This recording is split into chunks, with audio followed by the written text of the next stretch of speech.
Cliff Maloney, of course, PA Chase, and now NJ Chase.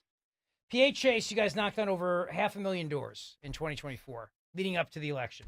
Remarkable. Yeah, and I was joking with you during the break. You know, the nice thing about the New Jersey chase is I don't have to take off my Eagles hat in about half the state. That's right. But, yeah, Rich, I mean, look, it worked in 24. And when something works, what do? You figure out a way to keep doing it and moving it to areas. And if you look at the 2025 map of what's important, I want to be clear. Yes, we're doubling down on PA. So I got 118 people in PA right now, about 330,000 doors we've knocked this year. But we're in New Jersey. New Jersey chase started about a month ago, and we were being quiet about it. And to be frank with you, the murder of Charlie Kirk was really a calling for me to say, maybe we shouldn't be so quiet about this. Maybe we should be a little more public. So we've got 105 people on the ground in New Jersey, Airbnbs across the state, and we've knocked about 275,000. So we got work to do to get to 500,000, but I'll pledge to the Zeoli Army right now, we will hit 500,000 doors, and I think it's really going to have an impact on Jack potentially winning this race. I agree with you. When you knock on a door, what is the point of the knock? So people understand when you're connecting with these voters, Cliff Maloney. And by the way, follow Cliff at Maloney. He'll be with us on Friday. We'll talk about that in just a second. But what is the point of the knock? What do you want to achieve? Yeah, so there's two phases to these programs. And by the way, New Jersey is a gift to us when it comes to the rules because in Pennsylvania, you vote by mail or you vote on Election Day. In Jersey, they have actual early voting. Yep. Now, I know people will say, well, in PA, you can do the on-demand mail-in ballot. But Republicans do very well in New Jersey with early voting. So what that means is there are two phases to our New Jersey Chase program. One, we go to the doors before the ballots go out, and we're encouraging people to request a mail-in ballot. Now, for all the naysayers out there that hate vote by mail, I'm right there with you. Mm-hmm. But under the current rules, what we're doing is we're not going to people that are likely to vote on Election Day and saying, hey, bank your vote early. Right. We're going to Republicans that unfortunately don't vote. And we're saying to them, look, we've got, and just for the listeners out there wondering, the reason we know this is because you can look at all the historical data of somebody's voting history. You don't know who they voted for, but you know if they voted. So we find people that are low propensity, meaning they're not likely to vote, but they're aligned. They're going to vote Republican. Right. And phase one is the conversation at the door is, hey, Rich, we know you're a patriot. We'd love to get a ballot sent to you. Do you mind filling this out? Or you can do it online. Phase two is once all the ballots go out, everything changes. And that's happening now, right? In certain counties, the ballots are out. Phase two is different. You go to every Republican that has a mail-in ballot sitting on the dining room table. And you say, Rich, I'm Cliff with the New Jersey Chase. You got a ballot sitting there. Can you commit to sending that back today? Mm-hmm. And of course, it's, oh, yeah, we're going to vote. In 7 to 10 days, if you haven't voted, guess what? The same door knocker goes back to the door every 7 to 10 days. And by the way, this whole playbook isn't mine. This was the Biden playbook from 2020. No kidding. They call it annoying the voter. We call it a reminder campaign, just right, for the record. But it works because eventually, if I go to a door 3 times, Rich is going to say to me, how do I get you to stop coming? Rich, it's real easy. The second you vote, you're off my list. Yeah. I leave you alone. And people say, well, are they going to change their vote? We live in the most polarized time, pretty much, I would say, in history. I agree. They are going to vote for the Republican, the people we're talking to. It's just taking the Dems playbook and fighting fire with fire. Cliff Maloney, I think that getting them to actually vote is the key to winning this election because, as we know, in 2021 in New Jersey, 400,000 Republicans stayed home. I think a lot of them stayed home because they thought Jack was going to lose based on the polls, which were totally, wildly inaccurate. The Rutgers-Eagleton poll, the Monmouth University poll, I've joked that Patrick Murray should be in prison for that. But even election weekend, I was talking to a buddy of mine who's a finance guy who said Murphy's got a 99% chance of winning the race. He goes, I'm still going to vote, but what's the point? How many people felt that way? So what I say to people is, don't worry about all that. Just vote. Just don't worry about the odds and don't worry about it. Just do your part and make sure you vote. So if he wins on election night, it's going to be because we turned out the vote. We got those Republicans out to vote. It's inexcusable for hundreds of thousands of them to stay. It isn't excusable for any of them to stay home, but for such a large swath of them. So then we have this rally coming up Friday in Wildwood. You're going to be there. and I'm grateful that you're going to be there. We got a ton of great speakers. We got 1,000 people registered, probably more that are going to show up. How much of Charlie's assassination is motivating people to step up, help out, and also just vote? I think it's going to be a lot bigger than people realize. Now, listen, in political circles, when you talk about a percentage point, that's a big deal. Yep. You know, I mean, people think, oh, you know, just a percent. But to me, I mean, Jack lost by what, 3 points? Not even. In 2021? Yep, less than 3. So I think it's going to have a significant impact. I think the rally on Friday, what I love, and I'll give Jack Posobiec some credit for this, because Jack was one of the first people that was like, hey, go live with what you're doing. We need something for Charlie that is a battle, even if, you know, I'm not rooting for this, obviously, even if we lose, right? We need something to rally folks around this idea that we need to follow Charlie's advice, which was do the work. You know, I've told you this story on your show, that the reason we launched the PA Chase was because Charlie Kirk and his team reached out to me and said, hey, Turning Point's doing Arizona and Wisconsin. You're from PA, Cliff. You knock a lot of doors. We know you only do state races. Step up, raise the money, hire the team, and put all your energy into PA. If I didn't get that call from them, it would have never happened. Yeah. And so this to me is just a continuation of Charlie's wish, which is stop talking online and arguing with the trolls and go to the people that can actually change the outcome of the election, which will ultimately change the policies. I don't want to say I'm going to give up on Jersey if this is not a win, but this is a rallying call for pretty much anybody, not just in Jersey, but in any states on the East Coast or nearby. This is the battle. Now, not a shot at Virginia. We've got some people over there having some fun. I'm rooting for them. But to me, to see the polls tightening, to see Mikey Sherrill and all of the missteps she's had over the last couple of weeks, she's the new Harris. The more people see of Mikey, the more they don't like her. And so, you know, and Jack's such a likable guy. You know, I've done a couple events and just seeing him interact. He's the real deal. But I think Charlie presents something that will motivate voters in a way where, you know, you could move the election a couple points because the left always has motivation, right? It's Trump's the devil, Trump's fascist, Trump's Hitler. And, you know, we have to save women's rights. And they pick these things that are just so emotional. Well, we're rational on the right. And so sometimes it's tough to find a motivator. But when they shoot one of your best friends or they shoot somebody that people really watched and understood in cold blood, I don't know what else would motivate you. So, yes, I do think it'll have a significant difference. And we are going to do, and you're going to lead a memorial to Charlie Friday night. Yes. So I think we kick off at 4, and it'll go for a while. So I encourage people to get out there. It's funny because, you know, all my buddies growing up, a lot of people went to Wildwood. So when it's like, you know, of course, right? Yeah. My family was split between Cape May and Rehoboth. So, and Jack called me out on the show yesterday, Jack Posobiec. He said, where, you know, I don't even want to ask you because I know the answer. You know, where did you go to the shore? And I'm like, oh, Jack, you're gonna make me say Rehoboth and lose all my viewers. But no, I think it'll really be an opportunity to see kind of, not that I keep saying we don't have off years anymore, and some people understand what I mean. Obviously, in New Jersey, it's a governor's race, but we have to get the Republicans, especially the grassroots, into the idea that we do not have every other year elections, right? Especially not 4 years, but even 2 years. We've got over 10,000 elections in Pennsylvania this year, right? So it's like we just have to get in that mindset what the left does.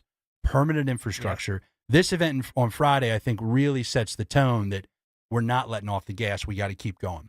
Because, Cliff Maloney, there is this idea that, all right, well, presidential election, and then I don't vote again. To get back to your point about the voters and identifying them, we call them 4 out of 4s. So we're 4 out of 4s. We vote in every election, period. Every 4 years, every election, primary and general, we're 4 out of 4s. So 4 out of 4 primary, 4 out of 4 general. But there are people that are 2 out of 4. So they'll vote maybe in the congressional races and they'll vote in the presidential. The 1 out of 4s are the people that only show up in the presidential election races.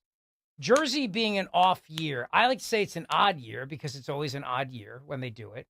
And couple things here working in Jack's favor. Number one is he already ran statewide once. There have been several other people that ran statewide and then won the second time around. Number two, there's never been a time where a Democrat won 3 times in a row in New Jersey. So if Mikey Sherrill were to win, that would be breaking a record there. The other thing, too, is that you said she's Kamala Harris. Absolutely. She's terrible at this, and there's serious buyer's remorse. And you can tell as the mail-in ballots are coming back, and you see the Republicans now are ahead of Democrats in returning those ballots and getting them in. Here's my take, Maloney. I don't think the Democrat machine is activated for her. I don't think they're moving for her. I think a lot of those party bosses don't like her. I think a lot of them think she's an elitist who's just going to try to use this as a platform to run for president. And they're just going to stay. They're going to sit home. And for a lot of these Democrat leaders who are now coming out, elected officials, and endorsing Jack, I don't think they'd be doing that unless the party bosses were like, go for it. I don't really care. Yeah, that's what surprised me the most. And look, when you have all of these party bosses or these leaders, like you said, these are current elected Democrats. Yeah. Mayor of Dover, North Bergen, these other places. And for the viewers out there, that's unheard of, right? This is not a normal, regular thing that happens. And it's, oh, this is just, no, this is different. The other thing that really gets me interested is if you look at the 2021 results against Murphy, Jack got crushed in vote by mail, did very well when it comes to election day. And then in early voting, I mean, it was pretty much dead heat, which is great for Republicans because we're not used to that. But it's very comparable to Trump versus Biden in PA because they had about, we don't have the exact figures because Pennsylvania actually reports more data. So the amount of votes a candidate gets by method, where in New Jersey, there's different polling and things that are out there.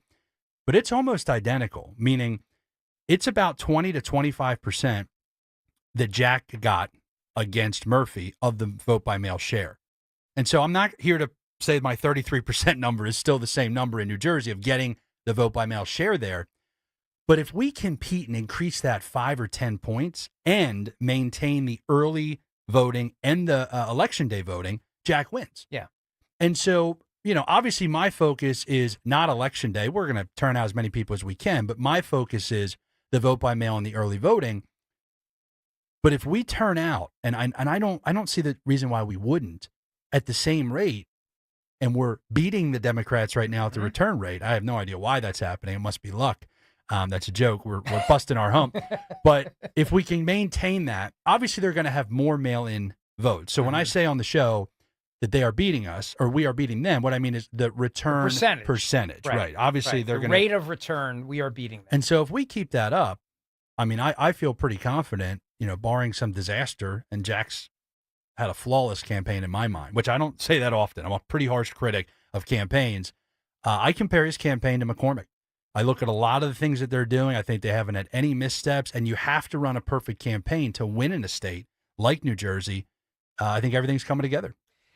The mindset change that we had to do with Republicans, especially after 2020, to get them to trust the process, to get them to vote by mail and early in-person voting. I mean, that's been a battle, right? That's why I'm so glad you're doing this, Cliff Maloney, PA Chase, NJ Chase, because to hear from young guys who support President Trump, who are saying, not only is it okay for you to vote by mail and to vote early, but we're asking you to do so. Like, we need you to do it. Matters in a big, big way. The less that we can hear from anybody who criticizes the process or says, I mean, sure, would we all love to go back to a time when everybody votes only on election day and you have to vote by pencil and paper? Yes. But until that day comes, we have to work within the rules of the system that we have.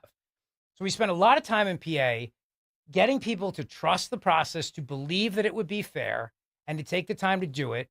And that took a lot of work. A lot of great people were involved in that, obviously. And it's the same thing now in New Jersey. But it's a mindset change for us. For the Democrats, it was no problem, right? They embraced it fine. They went all in. That's why I look at the percentage and the rate of people who are willing to do it, and I say this is a great sign, because that mindset shift is working. And we haven't even gotten to early in-person voting yet. I voted early in person for the first time last year in 2024. And then even I didn't like it because I'm always so used to voting on election day. But I thought, what the heck? I mean, I'm not going to be a hypocrite. I'm telling people to vote early, so I'm going to do it too. It was a piece of cake, easy process, and then it was done. And that's the other thing too. You don't have to worry about getting a flat tire. You don't have to worry about getting called into a meeting. Your kids get sick, whatever it is, and then not voting. Not that you're ever going to be like the one vote, but it's not about one vote. It's about all the other people like you who don't get out to vote and then wake up and go, I can't believe it was less than 1%, Let me give you the numbers on this, because the real reason we pulled the trigger to actually do the PA chase, like I had to look at all the numbers. 141,000 Republicans in Pennsylvania in 2020. Remember, we lost by how much? About 80,000 votes. Yep. 141,000 Republicans went through the process of requesting a ballot and never sent it back. Never sent it back. In 24, more people requested. I'll take some credit alongside other great groups that focused on requests. So you had a bigger pool of Republicans who had ballots. 62,000 didn't return them. Now, I still want that number to get lower, but 141,000 in 2020 went unreturned. Yep. 62,000 this year because people were focused on hitting them. I agree with you. Like, my mindset has shifted. In 2020, I was with Trump, with you, and saying, vote on election day. Right. It's the most secure way to vote. 2021, we said, well, let's hope the courts fix it. They didn't. Right. 2022, here in PA, we lost the state house. So forget thinking the legislature was going to fix it. And it was really 2023, we got punched in the teeth and losing those races and looking at the mail-in return percent. It was the lowest we got. I think it was like 18%. I mean, it was a joke. So of all the mail-ins, Republican candidates were getting 18 to their opponents. What is that? 88%. And I think that's when we all said, look, we got to fix this culture. Now in Florida, we win vote by mail because it's been part of Republican culture for years. Right. And I get a lot of people that come after me that, you're enabling the system and it's like, look, if they're going to take it, they're going to take it. If you want to go early, if you're voting early, do you even trust that?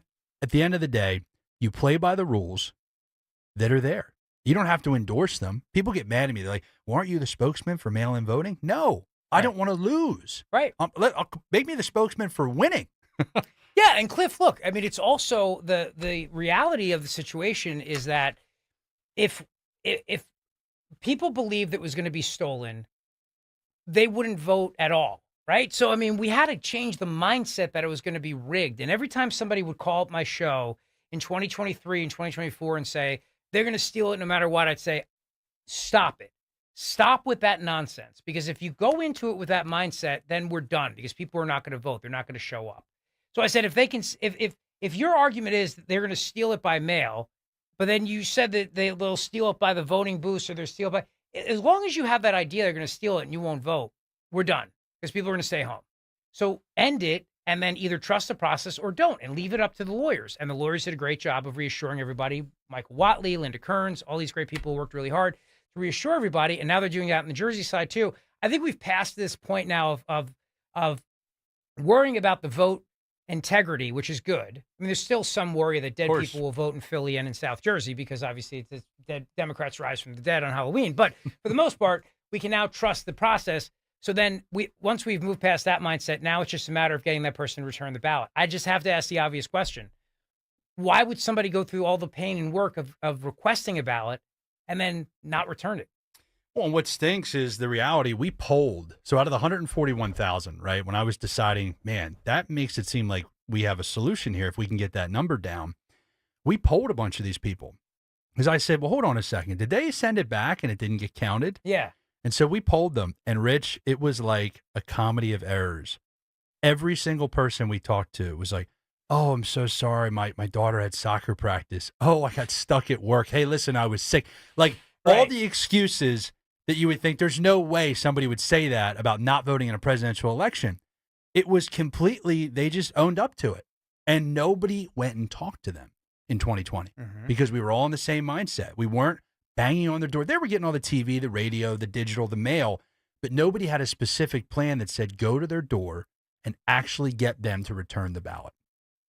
Cliff Maloney's with us, PA Chase, NJ Chase. Take a quick break. We'll come back. We'll talk about the rally on Friday. Cliff Maloney's in studio with me, hanging out for our fourth and final hour here on Talk Radio 1210 WPHC. It's great to have Cliff.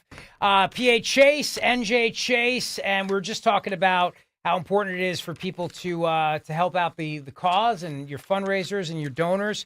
And we'll talk about your goals. I'm going to talk about that as well. But you're a local guy, right? You're from Delco? Delaware County, born and raised. I can tell with the accent. We just did some doors out in Booth Wynn, my hometown. It's kind of a surreal experience to be back here. Yeah. And even during 24, I would always be like, man, why don't we cut more walk books, out in Chichester and that area. But No, it's awesome. And, the cool thing, Delco's going pretty blue. Mm-hmm. I think it was the only county, 66 out of 67 counties from 2020 to 2024 shifted to the right, except Delco, which a little bit of a stain on my record. But Yeah. it's fun to see it kind of swinging back. A lot of blue-collar folks there, so love being I was going to say, being here. the blue-collar voters tend to be our people these days, which is crazy how it's changed. Yeah, well, yes, I always tell people, I mean, we won the election, but the elitism of Harris, I mean, even in Philadelphia, like the amount of black men and Hispanic men that they didn't love Trump. They could not stand Kamala Harris. I'm not, making any stereotypes or something. I'm just telling you, that's what the data showed. Yeah. When we would knock on doors, and we can compare it to other elections because we have all the door data, I never saw the type of energy. And, the blue collar, I do think that's becoming clear as day that that's the Republican Party. And I think that the Latino voters and the black men who vote for Republicans now, because they've had it with the Democrat Party. I mean, they've had it with the broken promises and the crime. And that's why to listen to some of these people like Jay Pritzker and these others who are, so opposed to having the president help fight crime in their cities and states. I think it's a bad look. I really do. I am still baffled, and I shouldn't say this because I don't want to give them any advice. I thought that after November 5, 2024, you would see an immediate pendulum shift of their messaging, that they would say, listen, we're sorry. We went with illegals over American citizens. We went with men and girls sports over the girls. We went with really, really, really not understanding, the woke stuff.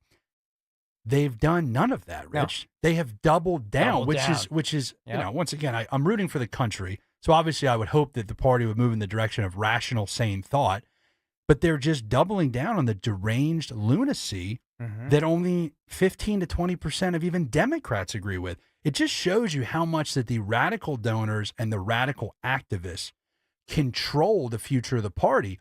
That's why I tell people, obviously I'm rooting for J.D. Vance in 28. I've been outward about that. But the biggest political decision or the shift that could occur is where do they go in 28? Now, obviously, we got to get through the midterm, but the Democrats have no message. They have no plan. They have no solutions. Everything is just Trump is a Hitler and Trump is bad. Yeah. In 28, they're not going to have Trump on the ballot. And so they're going to have to figure out which direction do they go. If they go with some crazy head, I mean, they could not be able to win a national election for 10 or 20 years. Now, I think that they'll shift back, but that even though they've got Mandami in New York as their candidate, AOC now leading things. Unfortunately, I think that the powers that be, even the radicals, are going to say, well, we need a candidate that can at least win. I worry the most about Shapiro. I really do. They solved the whole Jewish-Palestine problem of, oh, no, we've nominated a Jewish man. And I worry about him because he campaigns as a moderate, speaks amazingly well, so he connects with people, prolific fundraiser, governs like a communist. Right? So that's kind of the perfect mix if you're trying to win a national election because, you've got to be able to fundraise. We've seen that over the years. You've got to be able to kind of move to the middle. He's made quite a few missteps, and I'm really hoping he goes down in 26 politically. And I think that decision, though, of who the nominee is in 28 will dictate a lot of the future. I mean, I'm talking couple decades of where American politics goes. Yeah, the thing about the Democrat Party is that the superdelegates control the process, right? Which is why Bernie Sanders was not their nominee in 16, 20, or 24. Why they handpicked their nominee in 16, 20, and 24. Why the Democrat base never got to actually vote for who they wanted. The party in 16, of democracy. 20, and 24. Yeah. I mean, their nominee didn't have a single vote for the nomination from a Democrat primary voter. The Democrat primary voters did not get to vote for their nominee for president in the party that is always saying the end of democracy is upon us. So they will once again probably pull the levers. You worry about Shapiro. I worry about Gavin Newsom because I think the guy is such a BS artist and shapeshifter. He's good. He's good. Now, he's got a terrible record, which is good, but he also is really good at making people think that he's a totally different guy than the guy with that record. Right. But I do wonder if the Democrat infighting that's going on now will lead to more people just leaving the party before that, and they have a big problem because Dana Perino says this all the time. She says Donald Trump is blessed with the worst opposition. Right? I mean, it is the worst opposition. These people are so bad at this. But if I'm a Democrat, if I'm one of these blue collar Democrat voters that's left, do I really want to be associated anymore with these people? Probably not. And I think that's why that mayor in Dover, New Jersey, a very heavily Latino Democrat town in North Jersey, in Morris County, New Jersey, on the western border of Sussex County and Morris County, handed his party affiliation card in and became a Republican because he said enough is enough. Like, I'm done. And you're seeing more of that where people are just don't want to be part of this iteration of the Democrat Party anymore. Well, and that's why I think that they have to move away from these 20% issues, right? I mean, I don't think they're going to want to, but I think that the people that are in control, eventually I always say, look, the crazies can run the show for a while, and the inmates are running the asylum in the Democrat Party right now. Let's be clear.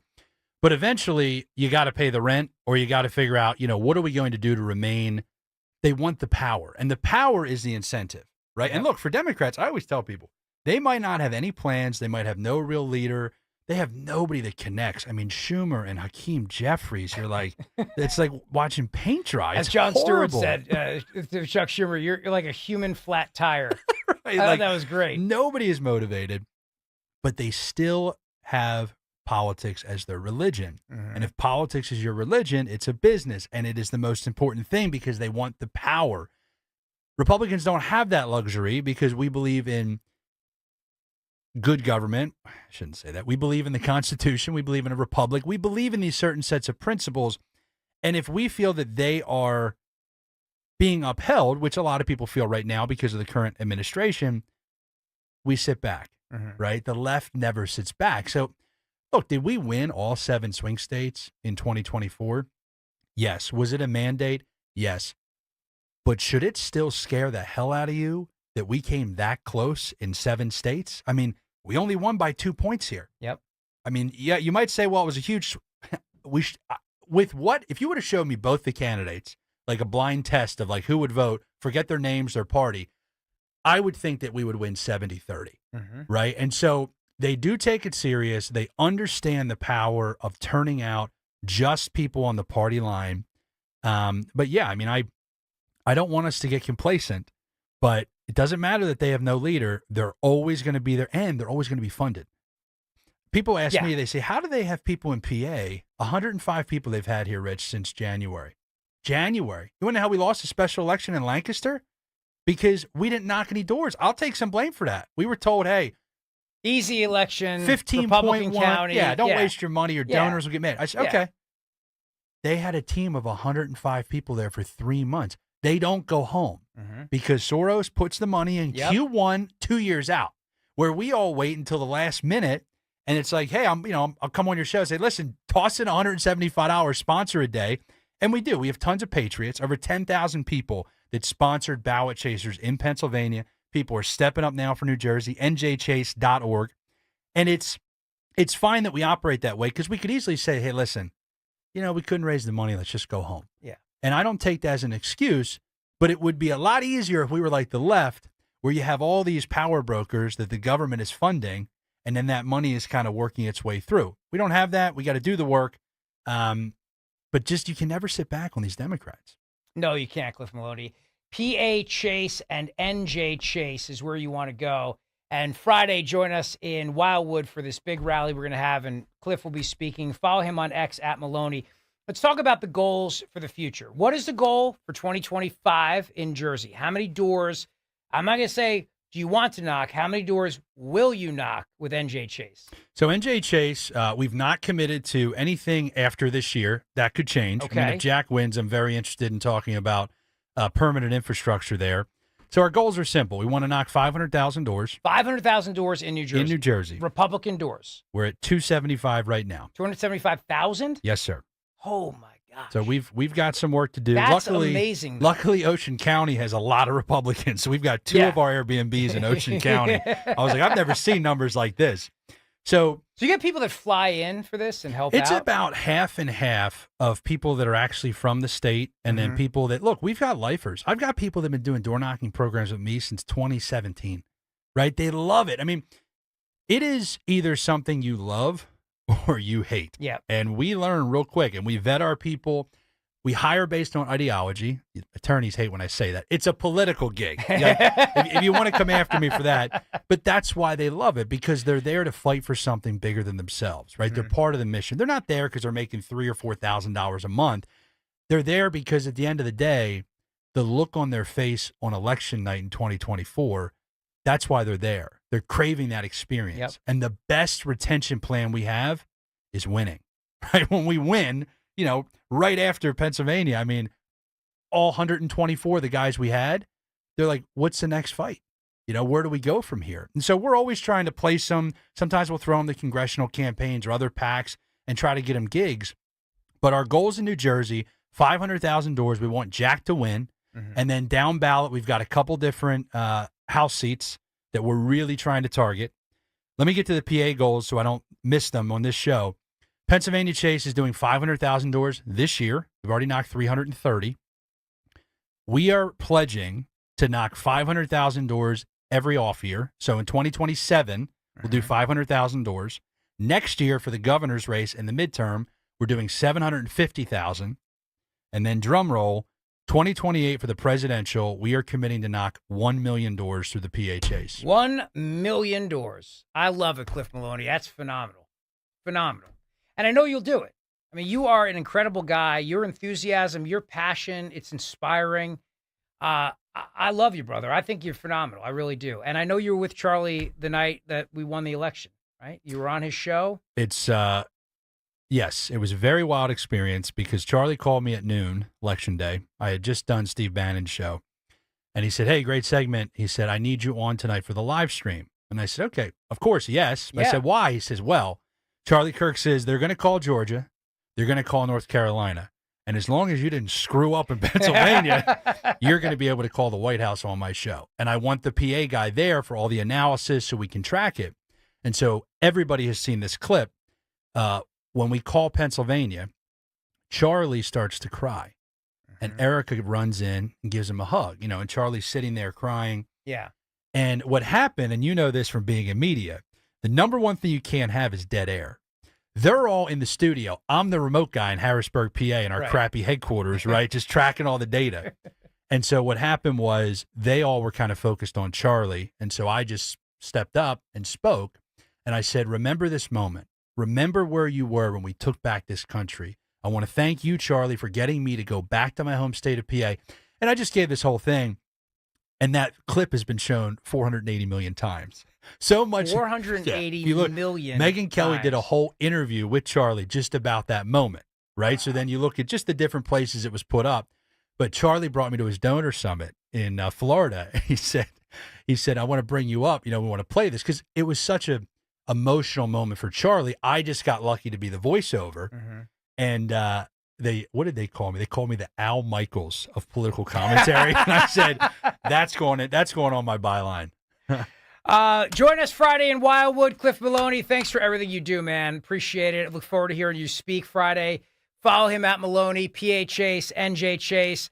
Thank you for listening to the show. Fox Across America with Jimmy Fela is up next. Keep the conversation going on X at Rich Zeoli and sign up for our rally on Friday, 1210WPHT.com. Thank you.